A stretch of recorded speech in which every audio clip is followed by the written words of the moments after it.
I'm the guy you don't know. I'm Larry Flick from Sirius XM. I have a show. Actually, I have a few shows at Sirius XM.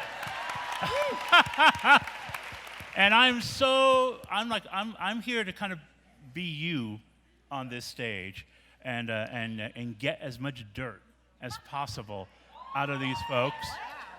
Let's say hello to the cast of Younger. Did you enjoy those first 2 episodes? Did you like them? All right. So, let Uncle Larry give you some rules. You're very privileged to have seen those first 2 episodes. If you go on the internet and spill, I will hunt you down like wild prey. You got that? I'm a big old queen. I will get you. I will get you. And all these people know me. They trust me. I will get you. So enjoy the privilege of having seen the first 2 episodes. You are miles ahead of so many fans who've been loving this show for 6 seasons. It was good, right? Those first 2 episodes? I hope you liked them. I got to watch them earlier today, and they were fantastic. All right, so let's say hello to the folks individually, all the way down there. So now let me give you a little intel. I'm going to give you a little bit.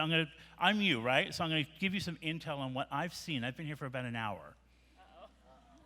And I've interviewed most of these people separately on my show on Sirius XM, most of them.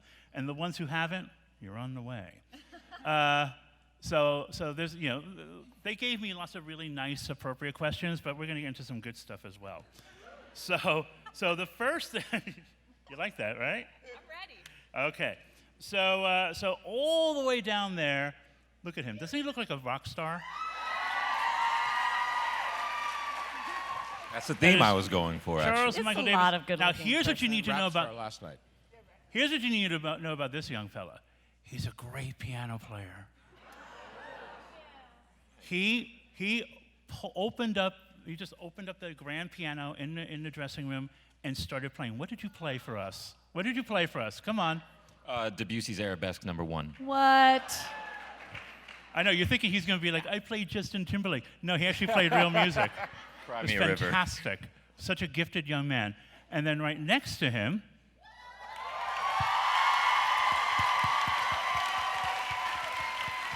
so talented.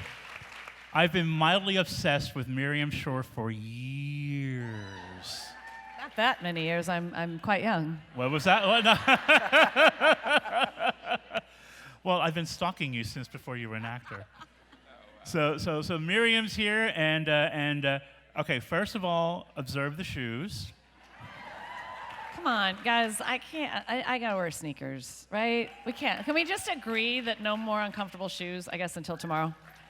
Glamour comes in all shoe sizes. And then next to it, I've known this gal for so many years. She's kind of become my spirit animal without knowing it. Mine too. The great Debi Mazar.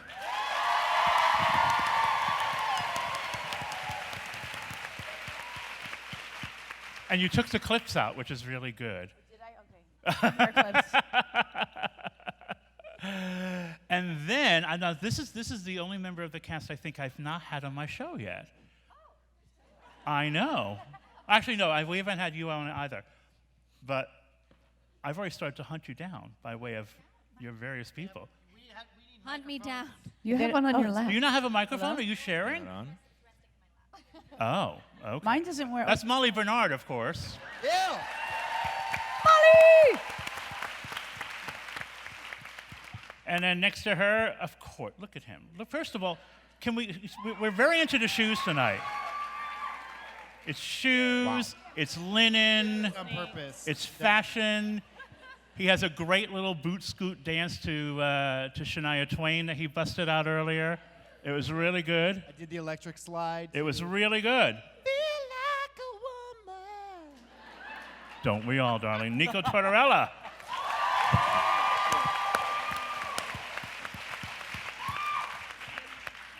Now, next to Nico is a fella I just met for the first time yesterday, and he is the nicest guy I've ever met. He is the nicest guy, and I have secrets of him I'm going to share after he leaves. Find me backstage, I'll tell you. Peter Hermann.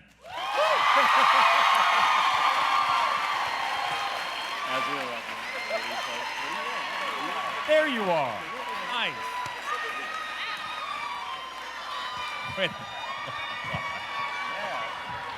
Wait, where's this group from? Yes, Who are you cheerleaders. guys? It's good. It's good. It's good. And where's the after party? There you go. Wow. And of Cheerleaders. course. I'm gonna come sit with you, so I'll be right there.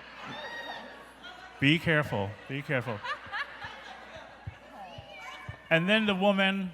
I mean, I don't know what to say about Sutton Foster. One of the most talented women I've ever seen, and one of the most versatile talents I've ever seen, honestly. She can honestly do it all. I don't even know what to say. It's like humbling to be in the same room as you. You're so talented. I know. Aww. Then she just And then, of passes course, out. the guy who kind of cooked all of them up and brought them together. The maestro, Darren Star. All right. Are we ready to get into it? I'm going to put this down because I'm not following notes. Who's that bitch? That ain't me. So, Darren. Yes, sir. 6 seasons in, this went from being a really smart, fun concept for a show into being, as you can see, almost like a lifestyle for people. You know, there are podcasts, there are younger parties around the country. You know, your 5th season was your biggest rated season. That's usually when shows start to go on the decline. But isn't season 6 usually the sweet spot for a show that has a company of actors playing characters that have molded and melded into something special? Yeah, I mean, I think the longevity of the show is due to this cast, this wonderful cast that we love writing for. And the characters grow and they get richer and they inspire us to want to keep writing for them. But I think that a show over seasons just gets so much depth, and I think that's what's happened here. And also, just the nature of television, I feel like people don't watch every show. Like, I feel like the audience grows because more and more people find out about it and catch up, and it's word of mouth, which is the best way to create a successful show. So, at what point do you see that you've got magic in your midst, that you actually have the perfect storm of actors and characters that goes from being a concept in a show to being something bigger, something that actually says something and communicates? This kind of passion becomes possible because of what you're saying through these people. Well, I feel like it started with Sutton Foster, and I felt like when I'd written the script and then Sutton said yes, I felt like that was magic right there, and I felt there was a huge opportunity to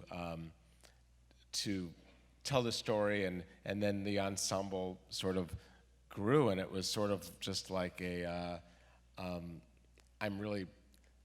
proud of myself for having kind of like cast all these people like in these roles, because it's just like, it's just pitch perfect, and I couldn't imagine anybody else in any of these roles. It's like, I feel like there's just this incredible, like, there's just no daylight between the actor and the character. I mean, there is once you get to know them, of course, but it's just, they're the same. I feel like I know them all as people, and they're also just the most lovely people you could ever hope to work with, and certainly that I've had the pleasure of working with. But now I'm just like losing my train of thought and all the gushiness. You were just talking about how amazing we are. Go ahead. And have you ever seen them so quiet? No, because you know what? It's just like, they're all like, love me, daddy. We love, the writers, we love each and every one of them, and I think that the growth of the show is just a testament to this wonderful cast. So, Sutton, how often do you try to get a sneak peek further along than the pages you're given? They don't tell us anything. Nothing. Nothing. We try. Sometimes we can get a loose-lipped writer on like a. You get a couple glasses of wine in them, sometimes something slips. Really? Take him out for And we drinks. try, but what I love of that things change. Like the end of this season changed. They think the scripts are written like well in advance. They don't realize that they're, the pages are just sort of like hot off the press as we're about to shoot sometimes. So how often are you just paying attention to what you're witnessing? Because this group actually gels. I mean, having witnessed them all in the same room for about an hour, they actually like each other. Don't sound so surprised. No, Listen, I've been doing this for 35 years. This is unusual. I'm here to tell all of you, I've done this for 35 years. This is really special. These people actually really like each other. I know. Family. And I think it comes through. Make us cry. But I don't know. I don't want to. I want you to hear from See, these guys. I'm feeling very sentimental about all this because I've watched the 2 episodes and I've spent a little time with them. So maybe I'm being a little, they're cool. But Nico remembers when we did the pilot and we hadn't found our Josh, and finally I saw Nico in LA, and I was in New York and we were filming, and I'm like, okay, Nico's the guy, and he flew in, and I'm like, never met him. He showed up the day we were supposed to shoot the pivotal scene of Josh and Liza meeting in the bar, and he threw on his white T-shirt, and I was directing that episode, and when they just kind of jumped into the scene, I thought, oh my God, it's just fantastic. They have chemistry, and that's something you can't plan on. You can't. I mean, it just you got to be lucky. And this gentleman came on the show, and it was like magic, and the chemistry was just there from the second he said hello and looked at Liza, and we were just like as writers, we're just thrilled. We're like, yes, we can write for this. It's all there, and it's just. But it's that elusive thing, that chemistry thing, and you're right. You never know. But yeah. And the friendships and the relationships between Debi and Sutton. I mean, we always feel like and Hillary's not here and Sutton. There are just so many different relationships to write for on the series. I will also say that, and I've said this before, that a lot of the tone of a show and certainly the way that people, the work ethic and the way that people treat each other and the degree, I think, to which people like each other, a lot of that is dictated by your number one on the call sheet, by the person at the head of a show. And I think Miriam has just done just because I had to send it that way. But I think that You're welcome, guys. The reason that if you say that it doesn't necessarily happen often, that there is this kind of feeling, I'll call it, in a cast, is that there are not many people who lead a cast the way that you do. So I think that has a lot to do with the love that trickles down. It's true. So Sutton, how much of that comes from your theater background? Because one thing I've noticed in the years I've been talking to actors, and especially actors who make the transition, very difficult transition from the stage to television and film, is stage actors know how to lead because they're used to working in congregation as opposed to individual scenes. It's a little bit more fractured. So how much do what did you bring from your theater life into this that has been really valuable? I think my work ethic. I think everything that you're saying. I learned. I climbed the ladder. I started off in the chorus. So I was a dancer. I climbed my way up.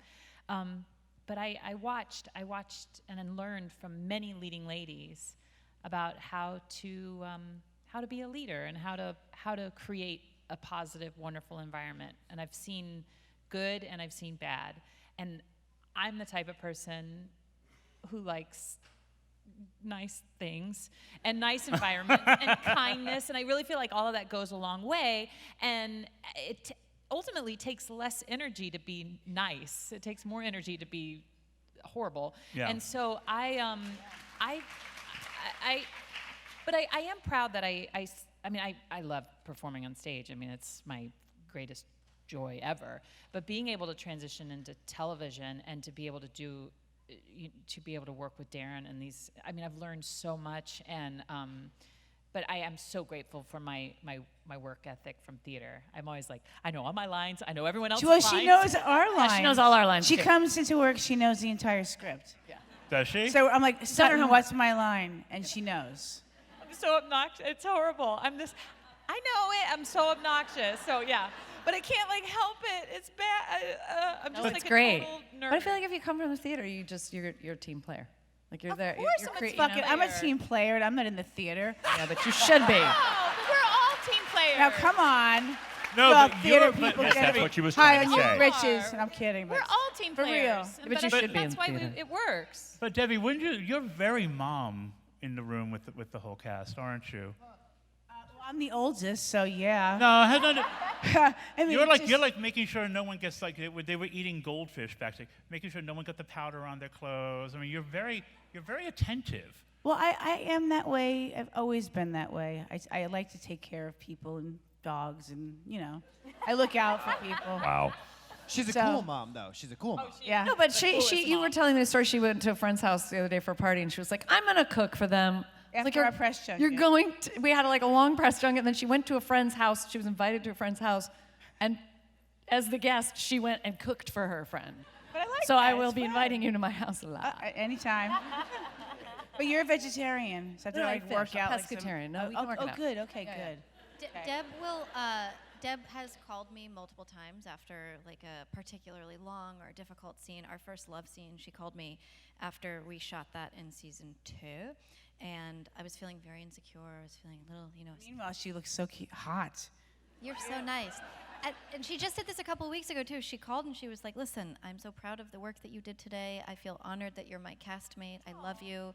Yeah, You've she's- grown so much." And I was like,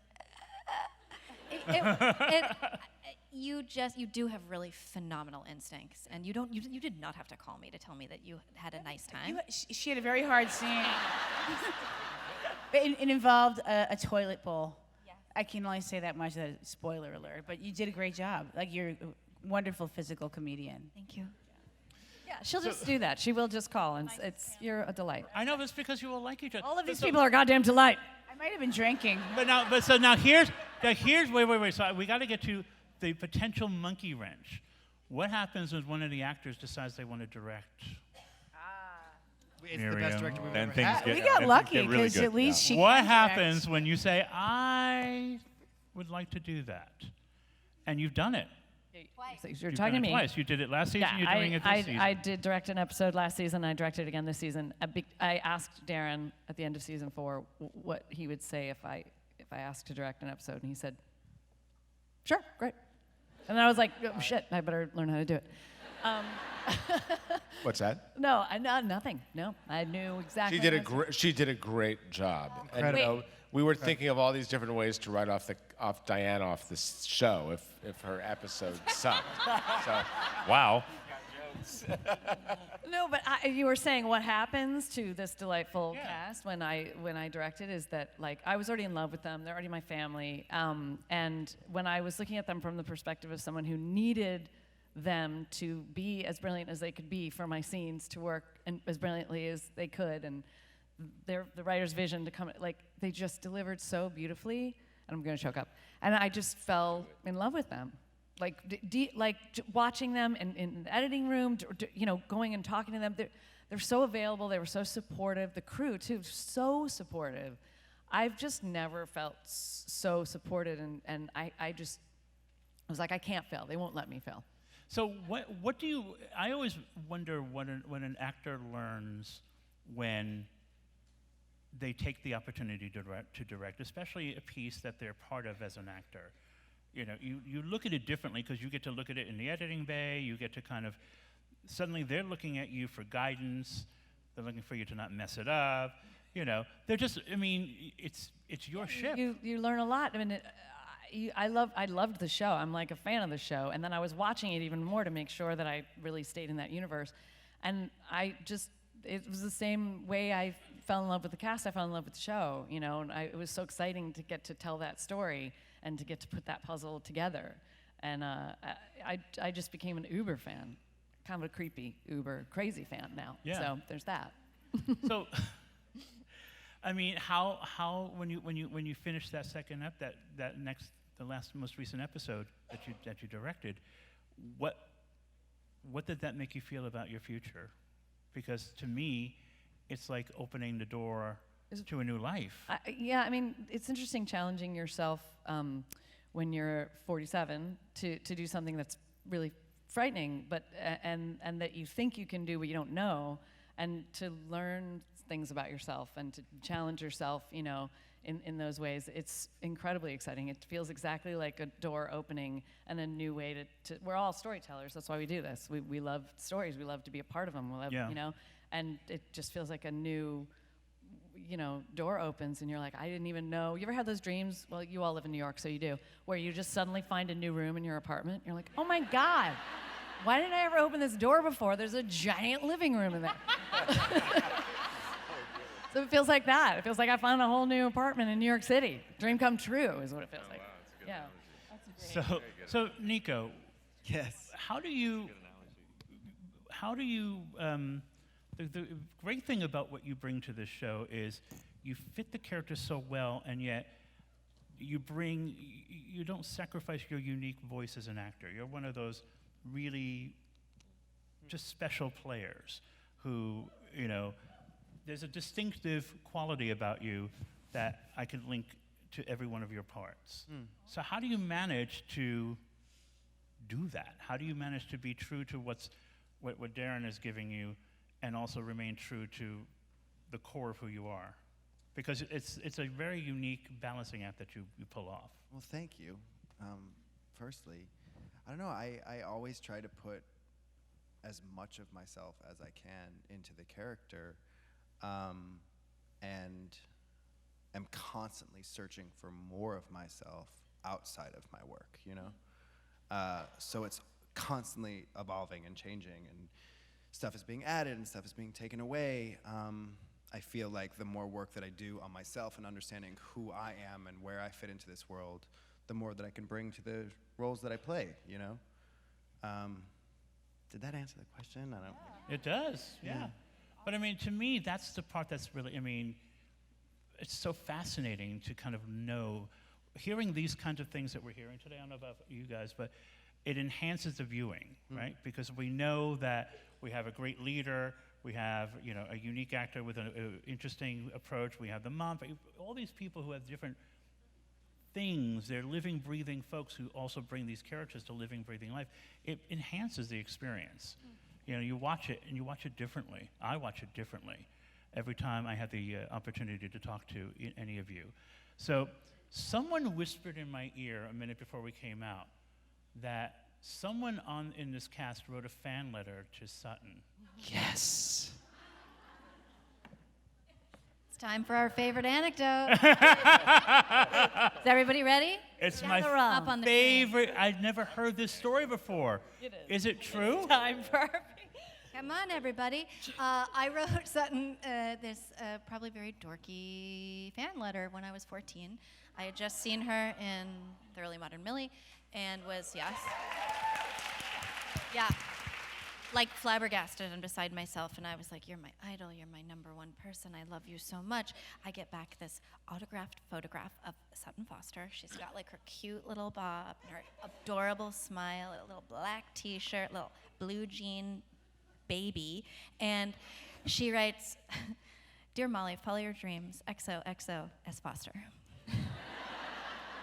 Which I still have that, and it changed my life. And then I told you that the first time we met when we were shooting the pilot. It was crazy. I still, by the way, on set, if she looks at me and like, I don't know, winks at me, I'm like, oh my God, what? This is crazy. I can't believe this just happened. And then I try to like come up with a sentence and it doesn't come out right, and then I'm like, fuck, what'd I just say to her? Shit. Go, exit, get out. But you've seen that happen every episode. Didn't you just say in an interview a couple days ago that you also wrote a fan letter to John Travolta? Yeah, but I didn't know how to write J, so I wrote a fan letter to Sean Travolta. So did you write like a lot of fan mail? No, it was Sean Travolta and Sutton Foster. That's it. I think your first scene with Sutton in season 1.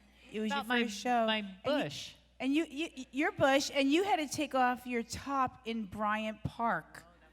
Yes. I just sent you it in Russian. I sent it to her too. Yeah. Sent me this. There's that clip of Topless Tuesday. Both Debi and Nico sent me this. It's, well, I actually speak a little bit of Russian, but she's like, and it was amazing to hear our voices dubbed over in Russian.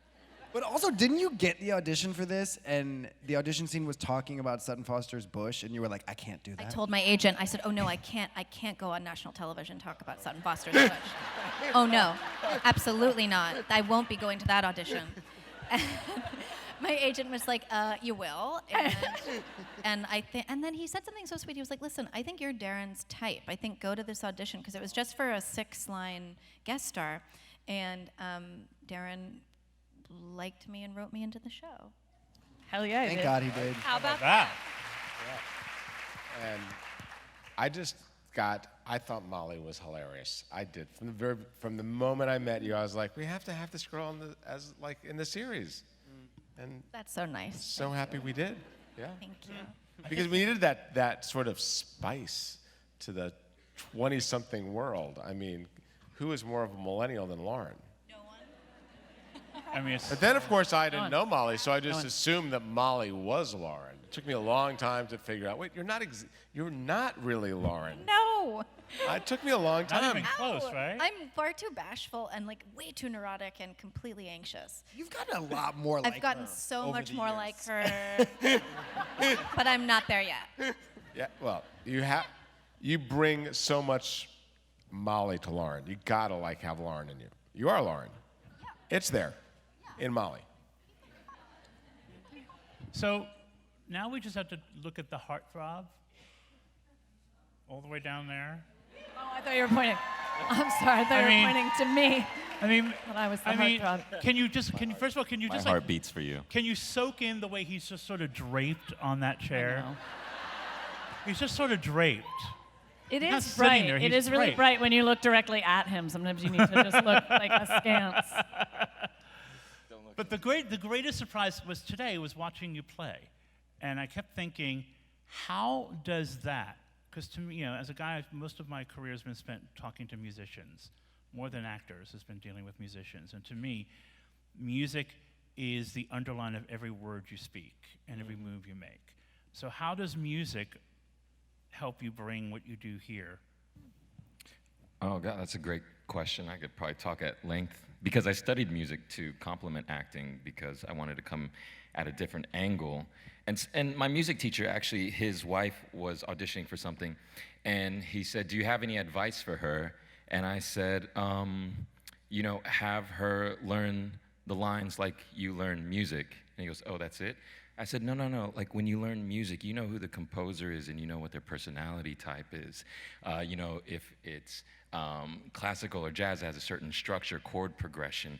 It has dynamics. It has places for interpretation. Like he told me when learning Claire de Lune, before you even put your hands on the keys, take yourself to a place, a moment emotionally, and then that's transmitted through the piano.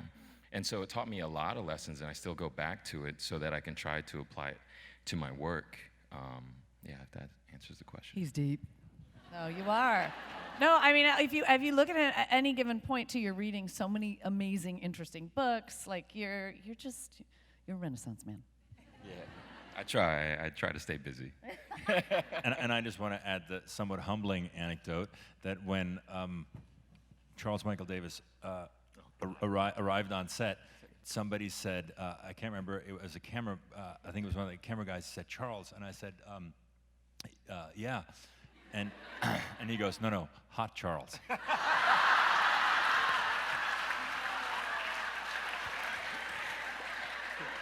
And I was like, I did not put him up to that. I'm so sorry.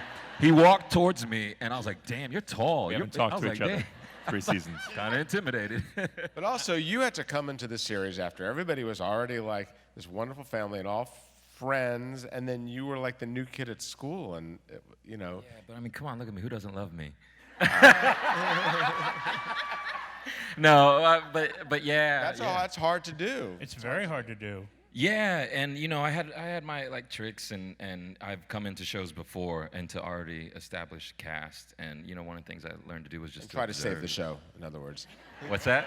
Come in to save the show. In other words, yeah. Ratings did go up in season 5.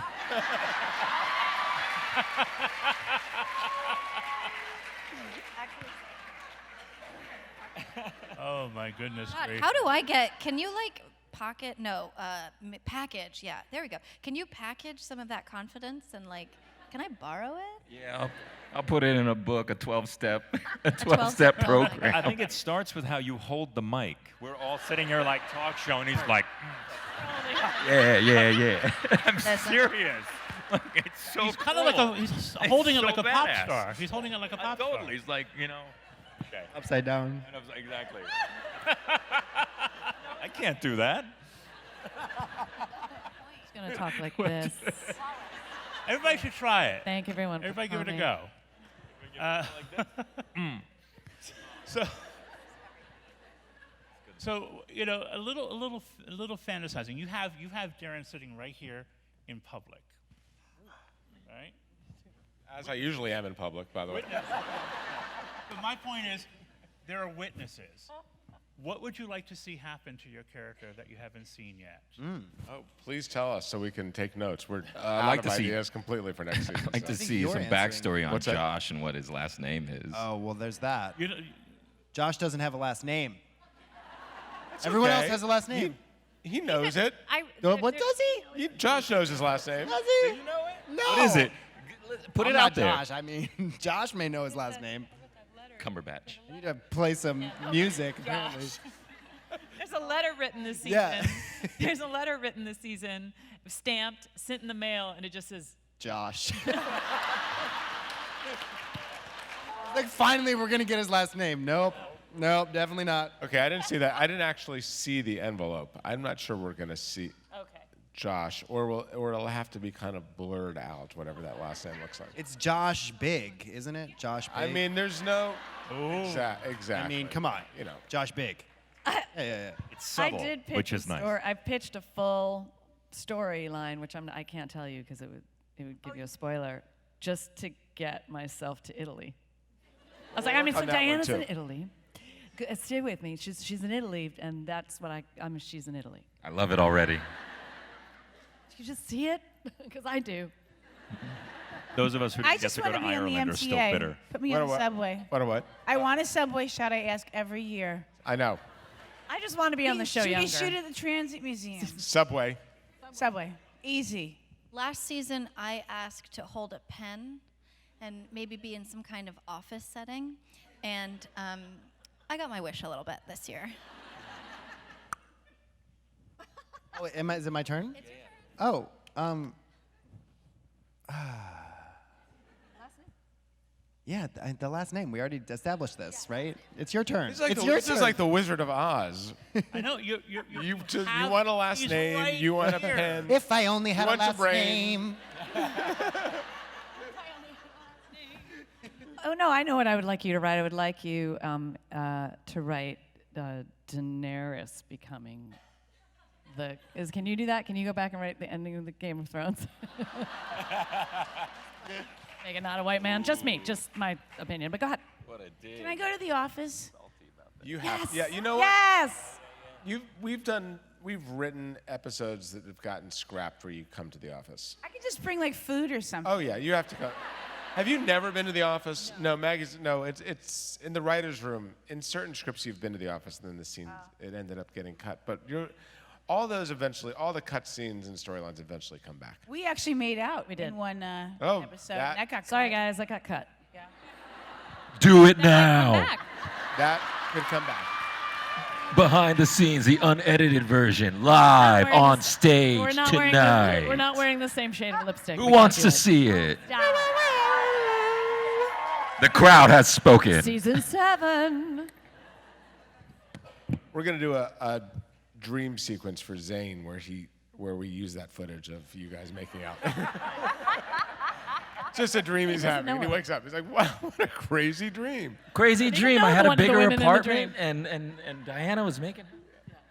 When do Josh and Charles get to make out, though? Yes. Well, That's what I always asked for, actually. Do it now. Who wants to see that? That Wow. was even louder. We do have some really interesting. You guys had some fun scenes. Yeah, this we had season. some. Interesting. We had some fun. Yeah, we did. We get really weird this season. Oh, it's happening. It's happening. Look, and now you're nervous. Oh, misread that. Season 10. Whole new show. I don't. Who haven't we heard from? We haven't You the guys. two of us. I'll go next. So one thing that I would love is some way, somehow, some way to have Mariska on the show. Yeah! Just say the word. You know. Wait. She's a little Oh busy. my God. But No. I think that would be. I mean, Josh And is just, single. No. Even if she just. And even she if would she be just with Diana. It's so clear. It's so clear that she would be with Diana, that scene. So Can we'll you hear the commit some desperation in my crime. If voice? there's like an incident at the office and she just comes in and She would be my things friend. up as a cop, She plays I Diana's think best she needs to friend. be on the show. But I will say this though. I will say this that so I think one of the beauties of what the writers do is they always write themselves into a corner in some way, and we get the scripts and we say, oh my God, how are they going to write themselves out of this? And invariably, what the writers do is more interesting, deeper, more creative, more uncanny, more unexpected than the things that we dream up, and that's why they're the writers. And we have an unbelievably, I don't know what the word for it, but we are, we're just blessed with you Fantastic. and No, amazing writing staff. that I wish are I just wish so they were all top-notch. here because Yeah. they deserve so much credit for everything you Yeah, guys see. they are I really mean, remarkable. Just amazing.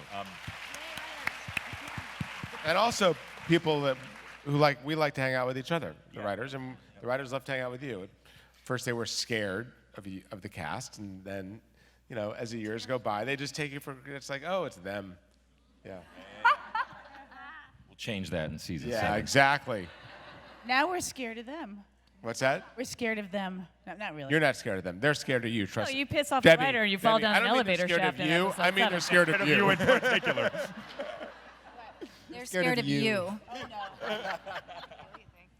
First couple of seasons, there was, a couple of young girls that have been writing on the show for a long time, and they were very young at the time when we started. Ashley, and it was like, I think you might have talked to her at one point, or Lyle, and they were you just said one thing. I think you said one thing nice, and it just made their day. And then you asked them, you sort of like might have had one critique about something, and they were just like, oh my God, it wasn't me. It wasn't me. They were just so intimidated by you. At the beginning. I have to say that the relationship that I have with the writers on the show, to me, is so much closer than any other show I've ever been on. There's always Well, you do come and crash the writer's room and just put your feet up. So that I come and I snack, and I think that maybe like that makes me a writer. But apparently, you have to do more than that. Snack with the people. Well, it is 90% snacking. There's also writing involved. No, but there's sometimes been this real sort of rift. That's like chasm between the actors and the writers, which I never understood. Because I mean, coming from theater too, I'm just like, we're all making this thing together. I don't understand where there's no sides. Like it's it's a circle. There's no sides. But I felt in this show, I just feel like the writers are so much a part of. I feel like I can approach any of them. And the actors like the writers. That's the other thing. Yeah. It's so true. There's some shows where the actors they don't want to see the writers either. I mean, they don't have an opportunity to. We're all together. That's the other thing. We're all together. Yeah, the great thing is that we're physically together. Like, we're not Right. shooting in Atlanta and the writers are in LA. We're all in Exactly. one building. Yes. All right, y'all, we got some questions from the audience. We got Sutton. no. Yeah. We Oh. got just ditto everything everyone says. Yeah. Sutton, No, I. Like this.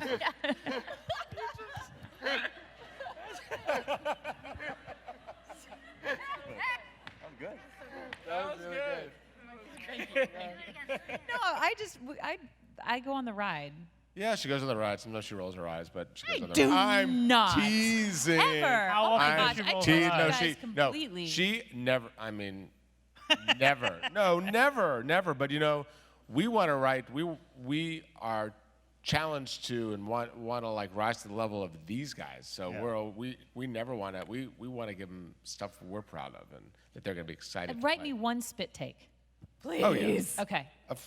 One spit take. Yes, Sutton Foster will get another Tony for a spit take that she did on television. I promise you that. She's that funny. All right, so here's a question You from got the it. audience. This is going to be interesting. Who is the biggest prankster on set? Pranks? Hillary. Yeah, Hillary. Hillary? Well, we're going to say that because she's not here. I was going to say. That Can't feels defend like, herself. No. We're pretty well behaved, I think. Are you? The hours are really long, and when you prank, it prolongs things. So I feel like we want to like do the best we can, but sometimes we get into giggle fits.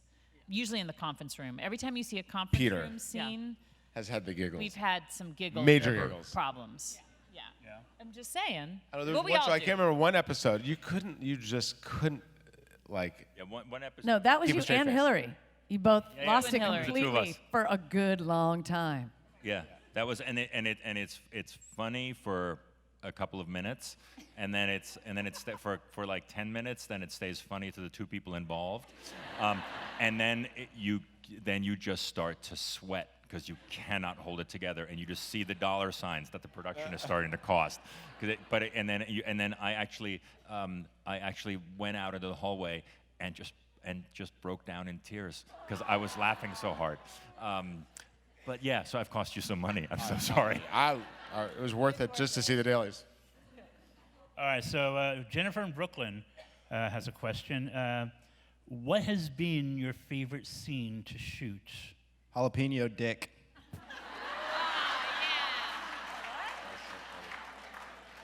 Jalapeno dick. We shoot a scene, the three of us shoot a scene this season It's amazing. It's amazing. that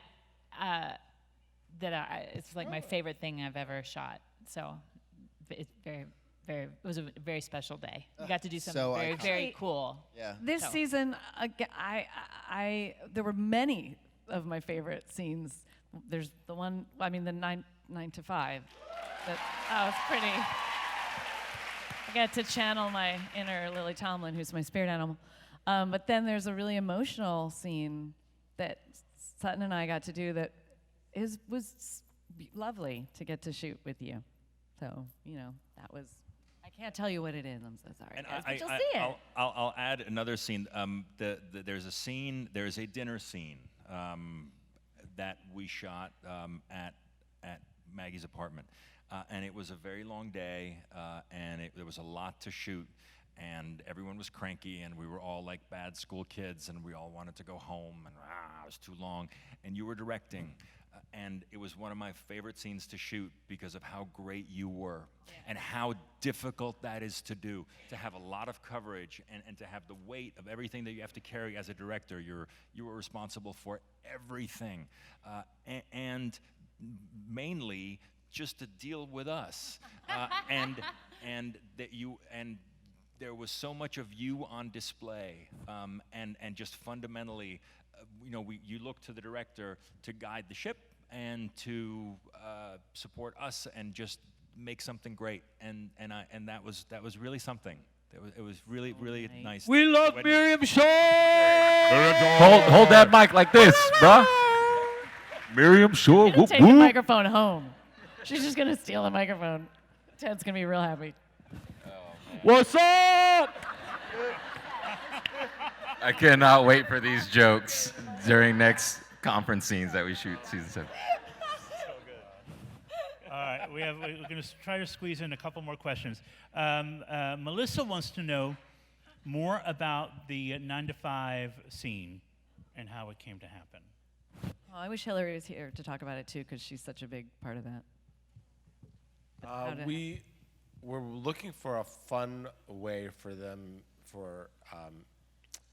Liza and Kelsey to convince Diana to come back to the company. And, at first it was a very lame version. It wasn't the 9 to 5 scene. It was just something that I won't even talk about because it didn't because it didn't end up being, because it didn't work. And I was somehow, and this is what's great about our writer's room, we were just bouncing it around, and I don't even remember how this idea of 9 to 5 came up.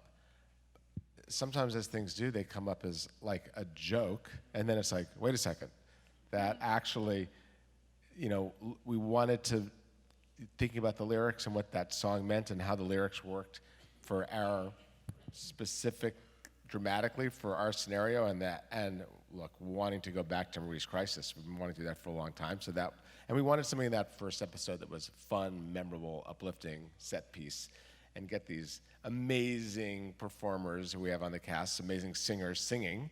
So yeah, that's sort of how it developed. Oh, we also have a small Anecdote. We have a tiny anecdote. Why don't you go and then I'll just chime in. Well, there was a drag queen in that scene, a Dolly Parton drag queen, and we were very upset that we were not written into this scene. Let's be clear here. Bereft, crying. Approached Darren immediately after the table read.